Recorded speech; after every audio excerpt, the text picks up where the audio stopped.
नमस्ते, मैं हूं सुरेश कुमार एकलवे और आप देख रहे हैं बात सच है। अफगानिस्तान में तालिबान राज आने के बाद पाकिस्तान के पालतू आतंकी संगठन हक्कानी नेटवर्क को सबसे बड़ा झटका लगा है। तालिबान सरकार में गृह मंत्री बने हक्कानी नेटवर्क के मुखिया सिराजुद्दीन हक्कानी के मुख्य सैन्य रणनीतिकार और काबुल के कमांडर हमदुल्ला मुखलिस की एक भीषण आत्मघाती हमले में मौत हो गई है। काबुल पर कब्जे के बाद हमदुल्ला सबसे पहले राष्ट्रपति अशरफ गनी के कार्यालय में घुसा था। गनी की कुर्सी पर बैठे मौलवी हमदुल्ला मुखलिस की तस्वीरें वायरल हो गई थी। काबुल में मंगलवार को हुए 2 जोरदार बम धमाकों और फायरिंग की घटनाओं में अब तक कम से कम 25 लोग मारे गए हैं। बताया जा रहा है कि हमदुल्ला तालिबान की स्पेशल फोर्स बद्री ब्रिगेड का कमांडर भी था। इसी ब्रिगेड को काबुल में सुरक्षा का जिम्मा दिया गया है। तालिबान कमांडर की मौत से हक्कानी नेटवर्क को बहुत बड़ा झटका लगा है। इससे पहले हमदुल्ला पार्किटिका और खोस्त प्रांतों में तालिबान का शैडो गवर्नर भी रह चुका है। अभी तक इस हमले की किसी गुट ने जिम्मेदारी नहीं ली है, लेकिन माना जा रहा है कि इस आत्मघाती हमले को आईएसआईएस के संगठन के आतंकियों ने अंजाम दिया है।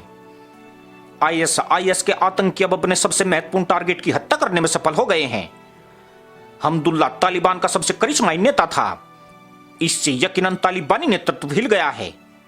बताया जा रहा है कि बंदूकधारियों के एक समूह ने काबुल के सबसे बड़े सैन्य अस्पताल पर हमला कर अंधाधुंध फायरिंग की। बाद में तालिबान के लड़ाकों के साथ हुई मुठभेड़ में हमलावरों को मार गिराया गया। बताया जा रहा है कि इस दौरान तालिबान का शीर्ष कमांडर मौलवी हमदुल्ला मुखलिस भी मारा गया है। यह तालिबान के काबुल मिलिट्री का कोर प्रमुख था। आईएसआईएस द्वारा किए गए यह विस्फोट 400 बिस्तरों वाले सरदार मोहम्मद दाऊद खान अस्पताल के प्रवेश द्वार पर हुए थे।